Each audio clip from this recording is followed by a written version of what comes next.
Alléluia. Mets la main sur ta tête. Le Dieu de paix, le Dieu de gloire, le Dieu d'autorité, le Dieu de puissance. Que ta main soit sur tes enfants. Que ta force les protège contre les attaques nocturnes, contre les forces du mal. Toute personne qui va se lever contre eux, que la personne meure à la manière de Judas Iscariote. Que la personne meure à la manière de Judas Iscariote. Et cette nuit, je prophétise leur prospérité dans tous les domaines, leur réussite dans tous les domaines. Au nom de Jésus, tu ne seras pas la queue. Tu ne seras pas la queue. Les domaines dans lesquels tu es en retard, cette nuit même, l'esprit de retard est ôté de ta vie. Et que la main de Dieu va te saisir. Et tu iras de gloire en gloire. Et tu iras de succès en succès. Les lieux refouleront tes pieds. Que l'huile coule de ces lieux. Au nom de Jésus, tu es béni. Vous savez, souvent, les chrétiens sont bénis, mais ne savent pas comment protéger leur bénédiction. Ce soir, je vais vous parler de comment protéger sa bénédiction. Dis-moi bien Amen.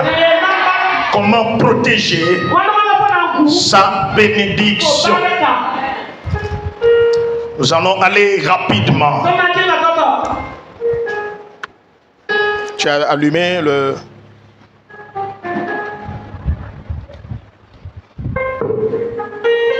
Nous allons lire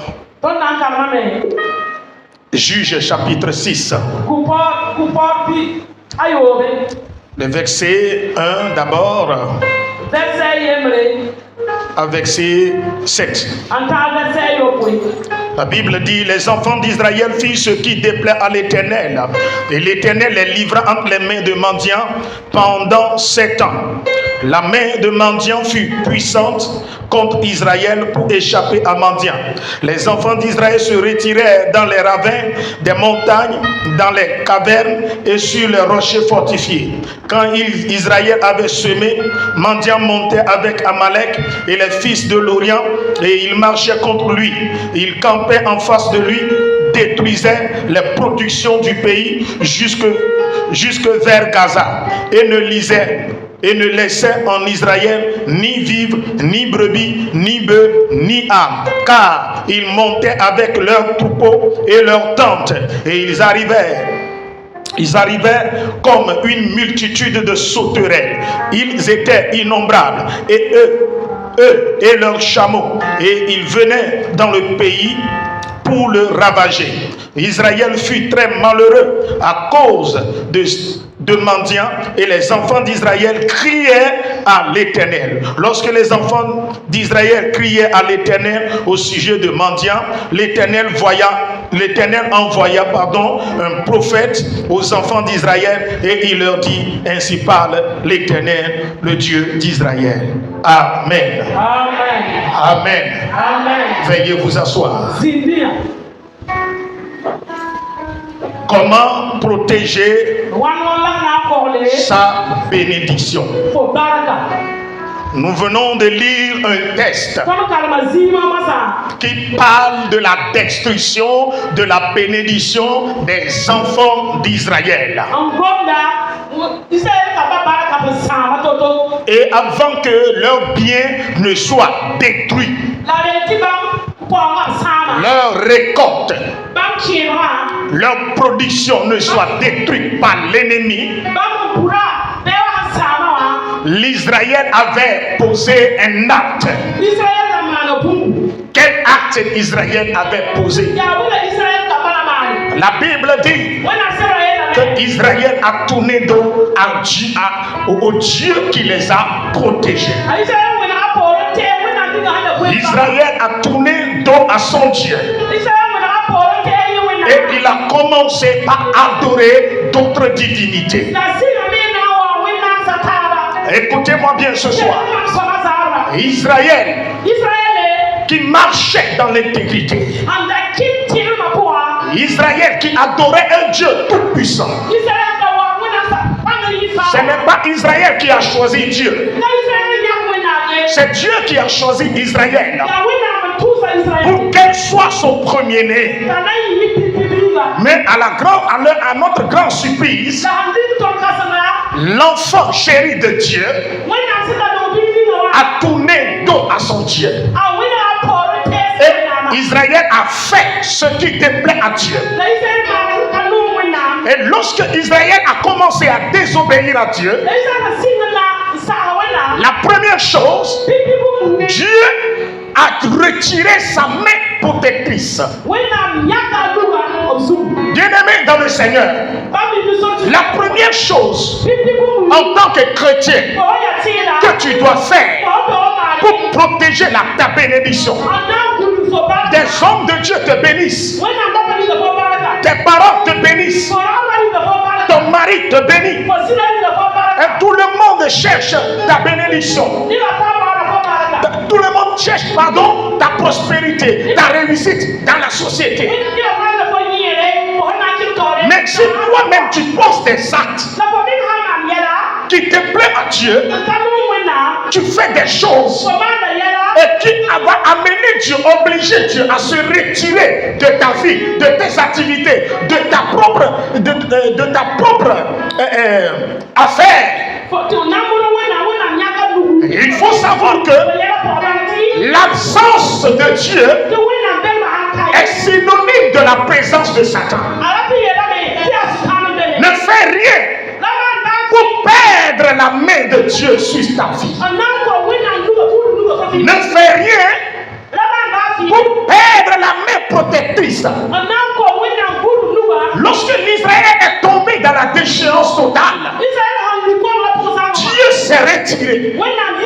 Et Dieu lui-même les a livrés, a livré son peuple, a livré ses enfants à leurs ennemis. Donc le premier point pour protéger ta bénédiction est de tout faire pour veiller sur ta relation avec Dieu. Veille sur ta relation avec Dieu. Si entre toi et Dieu ça ne va pas,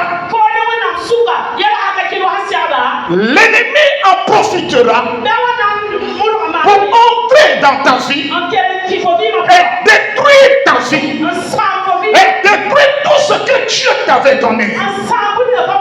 Oh, alléluia. La Bible dit, lorsque Israël a quitté l'Égypte, et les peuples qui ont entendu ce que Dieu a fait au milieu de son peuple, devant son peuple, ces peuples voisinants tremblaient devant Israël. Nous allons lire ça dans Psaume 114. Psaume 114. La Bible dit, quand la maison de Jacob s'éloignait d'un peuple barbare, Juda devint son sanctuaire. Israël fut son domaine. La mer le vit et s'enfuit. Le Jourdain retourna en arrière. Les montagnes sautèrent comme des béliers. Les collines comme des agneaux. Qu'as-tu mer pour s'enfuir? Jourdain pour retourner en arrière. Qu'avez-vous montagne pour sauter comme des béliers? Et vous, collines comme des agneaux. Tremble devant le Seigneur, ô Éternel, devant le Dieu de Jacob, qui change le rocher en étang, le roc en source d'eau. Vous voyez la puissance avec laquelle Dieu a marché devant son peuple. Les peuples tremblaient devant Israël. La Bible dit même la mer a pris la fuite.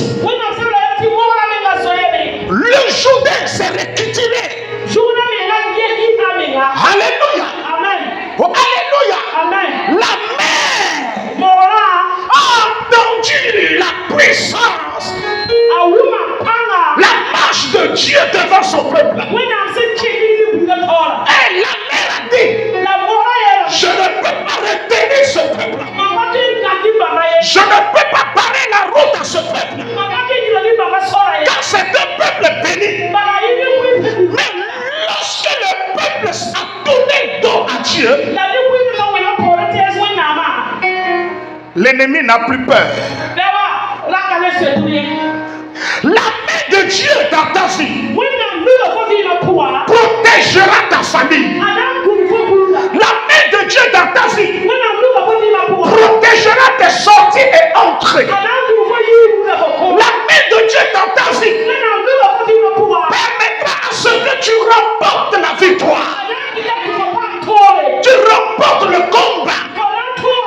La main de Dieu dans ta vie fera ce que l'ennemi prenne la fuite devant toi. Mais si ton comportement, ton intelligence, ta façon d'adorer Dieu dans le désordre, dans l'hypocrisie, va amener Dieu à se retirer, l'ennemi dira, voilà, son Dieu protecteur l'a quitté. Qu'est-ce qu'il reste à faire? Il reste de l'anéantir. Il reste de l'affaiblir. Et il ne va pas te caresser. Que nous dit la Bible? On dit lorsque Israël sème, le peuple mandianite vient. Et il attend ce que le temps de la récolte arrive. Quand tu es chrétien et tu adores Dieu, le diable ne va pas t'empêcher d'adorer Dieu. Le diable ne va pas t'empêcher de faire des affaires. Le diable ne va pas t'empêcher de frapper les portes. Il va attendre à ce que les portes s'ouvrent. Mais lorsque ta main va saisir le résultat de tes efforts, lorsque tu seras à deux pas, à deux doigts de la bénédiction, l'ennemi viendra parce qu'il n'y a plus la main de Dieu dans ta vie et il va arracher ta bénédiction. Je proclame et je déclare ce soir, le diable ne va pas arracher ta bénédiction. Le diable ne va pas voler ton héritage. Le diable ne va pas détruire ta production.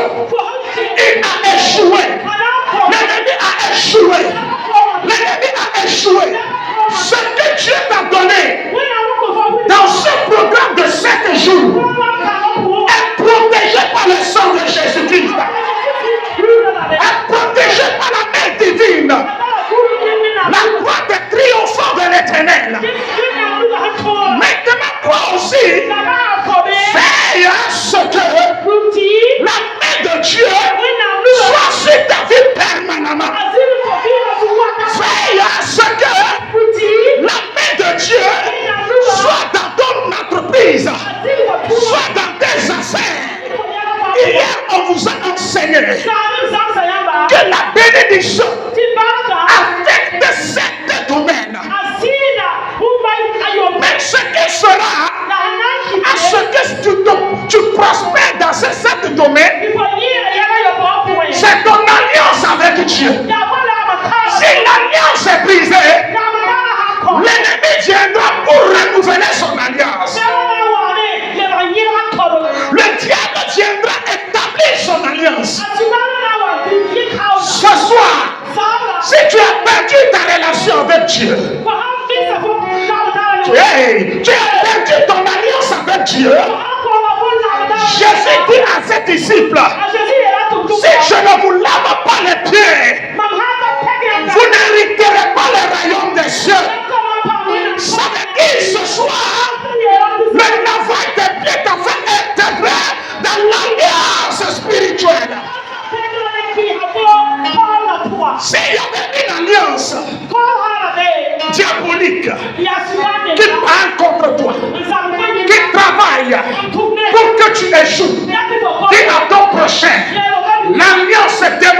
brisé. Ah, donc ta parole m'avait dit, dis-lui avec autorité. L'alliance est brisée. L'alliance est brisée. L'alliance est brisée. L'alliance est brisée. La Bible dit, lorsque Israël criait, Israël a prié. Dieu au secours. La première chose, Dieu leur envoie un prophète. Soldat de Christ. Dieu leur envoie un prophète.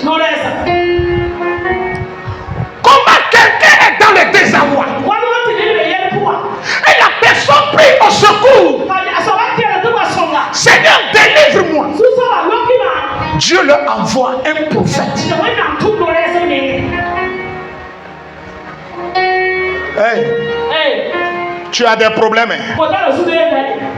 Tu traverses des difficultés. Tu es chrétien. Mais pourquoi Dieu m'a envoyé? Maman Joséphine, pourquoi Dieu m'a envoyé? Pour que tu me racontes. Quand l'homme prie sur la terre, elle demande de la délivrance. Dieu envoie toujours un homme. Et si tu ne reconnais pas ta personne d'aide de destinée, ta vie est foutue. On nous a enseigné ici. Lorsque Israël priait en Égypte, Dieu leur a envoyé Moïse. Mais ils ont rejeté Moïse. Et ils étaient restés dans captivité pendant combien? 40 ans. 40 plus 390. Ça fait 430 ans. Parce qu'ils ont rejeté leur prophète. Tu me rejettes. Tu rejettes ton père spirituel. Tu rejettes celui qui marche dans la vérité. Tu es foutu. Comment rejeter l'homme de Dieu? Comment rejeter son prophète? Murmurer. Murmure va détruire ta vie. Les chrétiens aujourd'hui murmurent contre Dieu et les sauterelles viennent détruire leur production.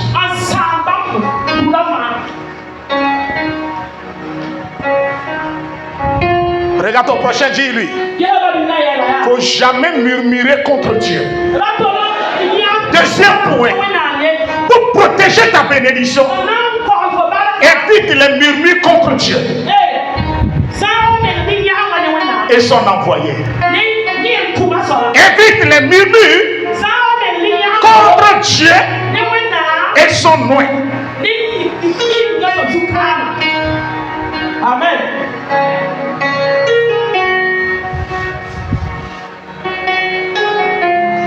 Alléluia. Amen. Et la Bible dit au verset 11 du Juge chapitre 11, du Juge chapitre 6, on dit, maintenant lorsque Dieu envoya le prophète a fait quoi? A apporté le message et il a révélé leurs fautes. Et ça ne s'arrête pas là.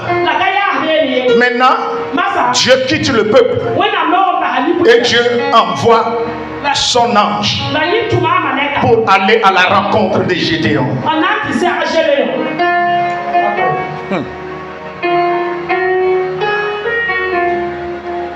Alléluia. Amen. Gédéon, quelqu'un qui est isolé,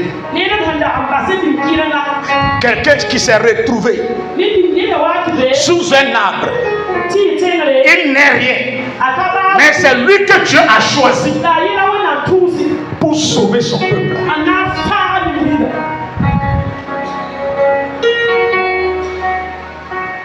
Lorsque l'ange de Dieu vient Il dit à Gédéon, vaillant héros de Dieu. En ce moment, comme les mendiants dominaient le peuple, Gédéon a oublié la puissance divine qui est en lui. Et le Saint-Esprit vient lui rappeler que peu importe votre déchéance, votre désobéissance, Dieu a mis quelque chose en vous.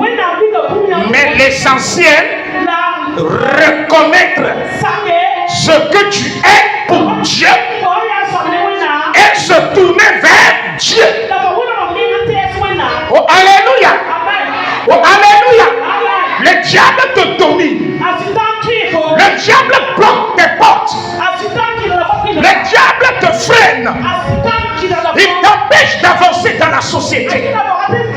Mais ce soir-là, Dieu t'a fait, il t'a préparé, il t'a transformé en Jésus. Maintenant, il te dit en Jésus, tu es devenu le co-héritier avec Jésus.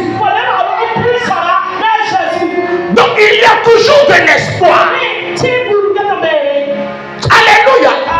Quand tout va mal, et tu sais que tu es un peuple béni, comment protéger ta bénédiction? Le troisième point, c'est de tout faire pour reconnaître son identité en Jésus.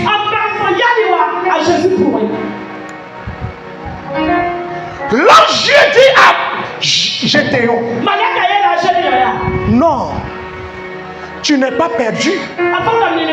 Dieu ne t'a pas rejeté. Il est vrai que tu es assis dans le péché. Il est vrai que vous avez désobéi à Dieu. Mais vous êtes toujours enfant de Dieu. Et la force de Dieu est en vous. Regarde ton prochain, dis-lui, je suis toujours enfant de Dieu. Je ne suis plus esclave de la peur. Je suis enfant de Dieu. Je ne suis plus esclave de la peur. Je suis enfant de Dieu. Tu es un enfant de Dieu. Maintenant là je lui dis, écoutez bien, lorsque Gédéon a commencé par questionner, ton Dieu est là, Dieu était là, il était où? Et il dit que moi je suis vaillant héros. Ce Dieu-là était où? Et notre vie est comme ça, notre vie est banalisée, notre vie est opprimée. Il est où? La Bible dit que lorsque Gédéon a commencé par murmurer, il a commencé à pavader au hasard. Dieu a parlé.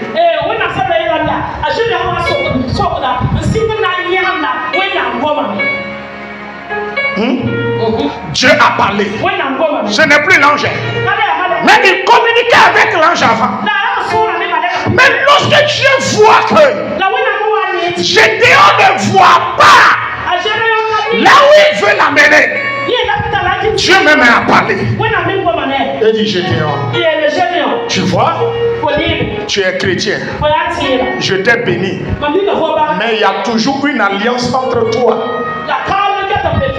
et l'autel de ton papa qui a été établi dans votre maison.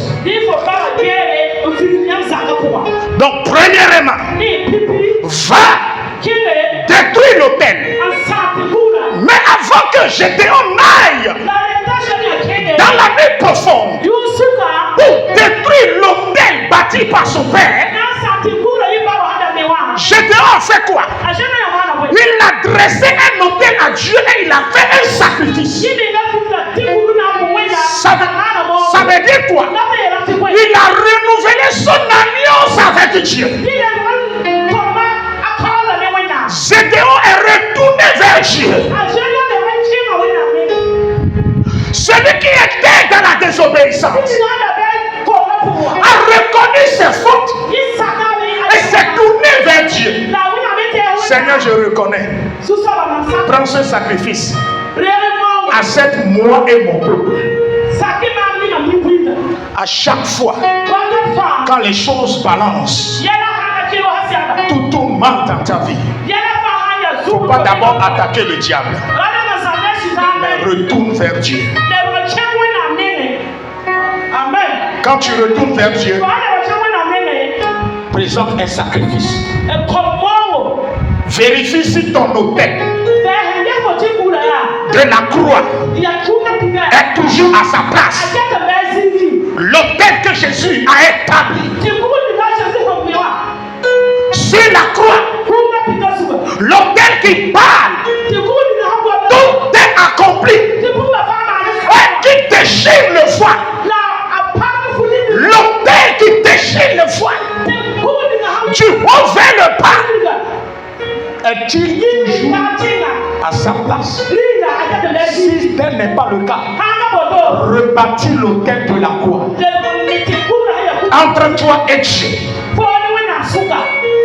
Vous priez, vous allez dans les conventions, dans les croisades, des hommes de Dieu vous bénissent, mais vous ne faites rien pour protéger vos bénédictions.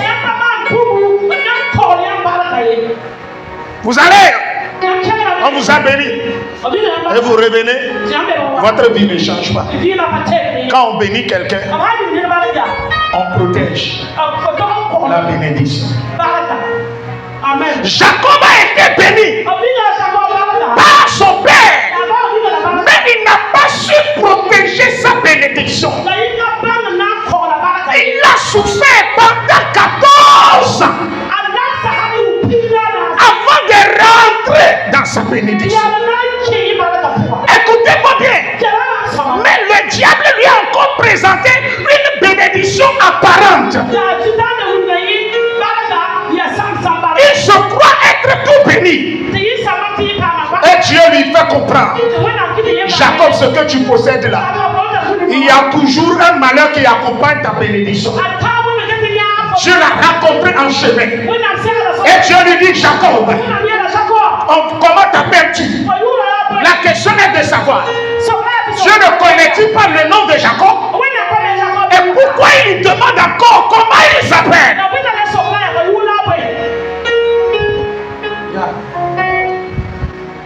Dieu ne savait pas que Jacob a été béni par son père. Dieu ne savait pas que c'est le nom là qu'il portait avant que son père ne le bénisse. Mais Dieu dit, quel est ton nom? Regarde ton prochain, demande-lui, quel est ton nom? Dieu te demande ce soir, quel est ton nom? C'est-à-dire, Dieu interpelle, Dieu appelle Jacob à revoir le miroir divin. Jacob est en train de regarder à travers le miroir de Dieu. Et c'est là il a su que il n'est pas appelé à être un polygame. Comme il n'était pas vigilant, le diable, à travers son oncle, lui a donné Léa à la place de qui? Rachel. Jacob n'avait pas protégé sa bénédiction. Vous me dites, vous êtes en train de dire comment? Regardez, moi je suis en train de draguer ma femme là. Je suis en train de draguer une fille. Et j'ai décidé de l'épouser. Hein, papa? Je connais bien la fille. Et dans la nuit de noces, on m'introduit une fille. Même si tu es aveugle, tu sauras que ce n'est pas Rachel, c'est Léa. Comment? Tu étais dans fiançailles avec une fille pendant des années.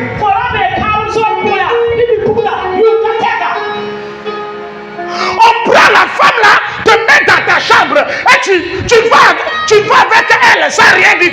Tu dis, demain matin, je me suis réveillé, j'ai trouvé que ce n'est pas Rachel, c'est Léa. Tu es bête, Jacob était bête.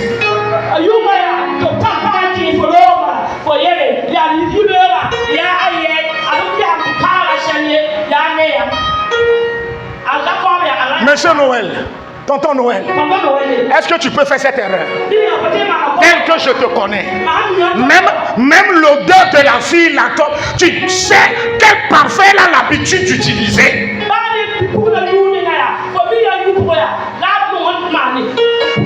Je ne sais pas comment ils ont fait la chose. La fille est rentrée, Jacob est allé toukou. C'est comme ça? Ils n'ont même pas parlé, ils n'ont pas parlé. Ma fille, c'est comme ça, vous faites ça. Au moins il y aura des échanges. Des échanges verbaux. Jacob.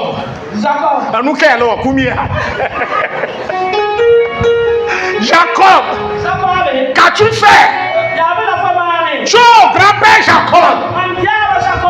Comment ça? Il y a des choses dans la Bible. Quand tu fouilles, tu vas dire que c'est insensé. Je crois. Tu es là avec ton mari. Quand tu es sur le lit. Et une autre main te touche. Tel que je te connais, femme, tu sauras que ce n'est pas la main de ton mari. Maman, oui ou non? Maman, oui ou non? Nicole. Si la main de Kossi vient sur toi, est-ce que tu sauras que ça c'est pas la main de quoi? Bon, parce que ton mari a l'habitude d'envoyer une main d'une manière particulière.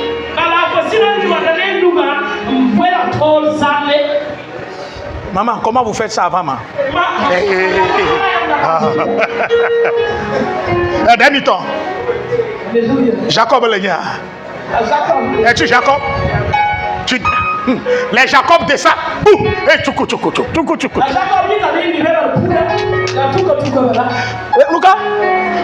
Alléluia. Jacob n'a pas protégé sa bénédiction. Il a joué avec sa bénédiction. Et la vie lui a présenté Léa.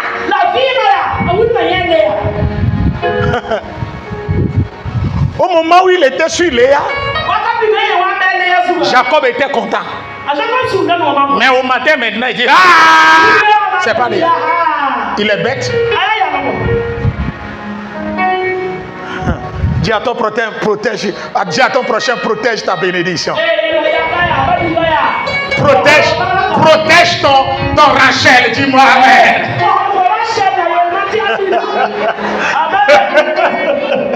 Alléluia. Amen. Oh, alléluia. J'aime bien cette femme dans la Bible. La Bible dit elle n'est pas sainte, elle n'est pas juste, elle n'est pas pure, mais elle est prostituée.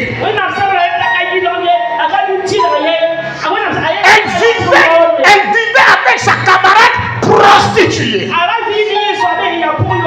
Les deux ont des enfants issus de la prostitution.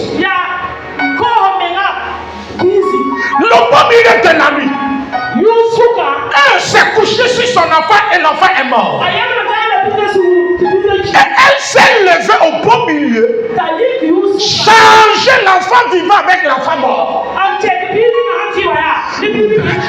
Ce que Jacob devait faire pour nous épargner du malheur de Léa. Cette femme prostituée s'est levée. La Bible dit, je me suis levé à l'aube et j'ai vu mon enfant mort. Je l'ai examiné.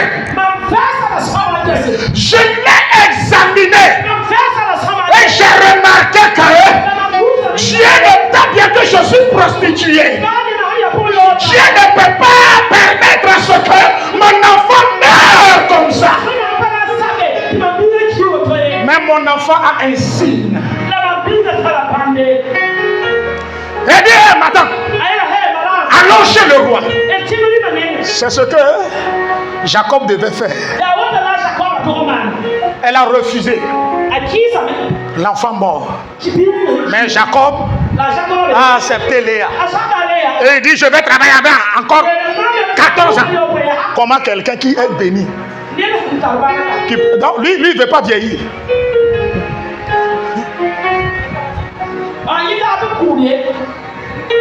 Et quand tu analyses bien, ce sont les deux enfants de Léa qui ont tué les hommes.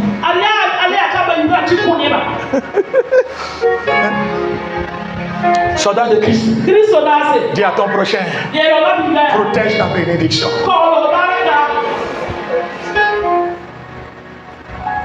Quatrième point,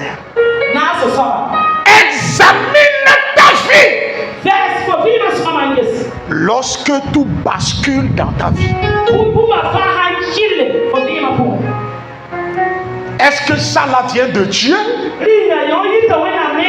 ou bien de l'ennemi? Dieu était-il dedans?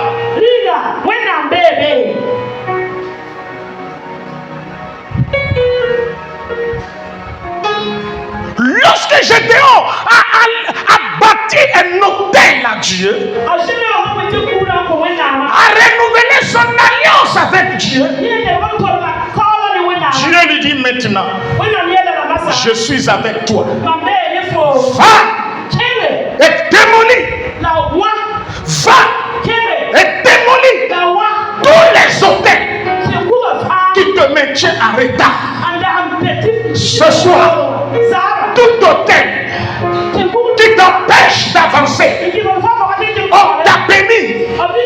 Tu cultives, tu sèmes, mais quand les résultats arrivent, c'est l'ennemi qui s'accapare de tout. Ce soir, ça n'arrivera plus dans ta vie. Ah, dis-moi bien amen. Ça n'arrivera plus dans ta vie. Ce soir, le diable a échoué. L'ennemi a échoué. Ma bénédiction est protégée. Mon héritage est protégé. Mes enfants sont protégés. Ma maison est protégée. Alléluia. Gédéon est parti. Il a renversé l'autel de son papa. Maintenant, Dieu vient encore pour lui dire, après l'autel de la réconciliation, il faut rebâtir un autel de puissance à la place de l'autel de Baal. Qu'est-ce que je suis en train de t'enseigner? Avant que tu ne donnes ta vie à Jésus, il y avait des forces maléfiques qui gouvernaient votre vie. Tu as accepté Jésus juste pour que ton âme ait le salut. Ton âme ne connaisse pas la seconde mort. Maintenant, en matière de la prospérité financière, il est vrai que l'œuvre de Christ nous a affranchis. Et il faut que nous soyons bénis. Mais Jésus dit, celui qui doit me suivre doit porter sa croix. Donc il faudrait que toi aussi, tu te tiennes dans l'alliance salvatrice pour bâtir encore l'autel de la croix à toi-même. Il faudrait que tu payes le prix de la réussite, le prix de la prospérité, le prix de l'élévation. Si tu veux devenir grand, ne reste pas à la maison. Samuel a versé l'huile sur Saül. Mais il lui dit, ça ne s'arrête pas là. Je t'ai béni. Je t'ai établi roi. Mais il reste une seule chose. 1 Samuel 10, le verset 6 à 7. Il reste une seule chose. Lorsque tu me quitteras, l'Esprit de Dieu te saisira et tu te transformeras. Tu changeras en un nouvel homme. Oh, alléluia. Alléluia. En passant par l'autel de la croix, il faudrait que tu deviennes une véritable créature faite à l'image de Christ.